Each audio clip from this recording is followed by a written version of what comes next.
এখানে যে আপনার কি রেখেছেন, কি কি জিনিস রেখেছেন একটু বলেন তো। কোকো পাউডার, এটা হলো গাম পেস্ট। গাম পেস্ট, কি কাজ এগুলো? এটা হলো ফন্ডিং কেক বানায় যায়, ফন্ডিং কেক বানায় তাই না? এগুলো মেয়াদ কবে শেষ হয়েছে? এটা স্যার এই যে আপনার এই কি জানো বলে 2/4/25 2/4/25 মানে 2 এপ্রিল, এপ্রিলের 2 তারিখে মেয়াদ শেষ হয়েছে। মে গিয়েছে, জুন, জুলাই, আগস্ট, সেপ্টেম্বর, আজকে কয় তারিখ? 18 তারিখ। 18 তারিখ আছে। এতদিন পর্যন্ত রেখেছেন কেন? আপনার লাইসেন্স আছে? আমাদের লাইসেন্স আছে। Mandatory product.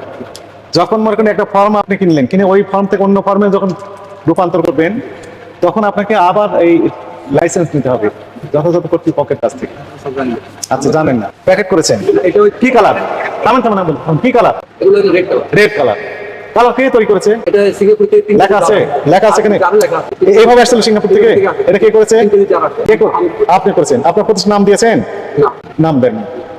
এটা কি কালার আছে? উৎপাদন, মেয়াদ, প্যাকেজিং কোনো তথ্য দেওয়া আছে? নেই।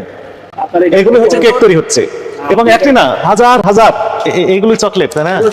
আপনি অপরাধ স্বীকার করছেন? আপনার বলেছেন? হ্যাঁ জি স্যার, আমি বলছি আমি অপরাধ করছি স্যার, যদি আমার আপনি অঙ্গীকার করবেন যে এই কাজ আর করবেন না কখনো? না, এই কাজ আমি কখনো আজকে করব না। আপনাকে বলি আমি, ভোক্তা অধিকার আইনের বিভিন্ন ধারা লঙ্ঘন করছেন। 37 ধারা, জি স্যার, 51 ধারা, 43 ধারা, 45 ধারা, যার সব মিলে শাস্তি আপনার 5 লক্ষ টাকার উপরে জরিমানা হতে পারে।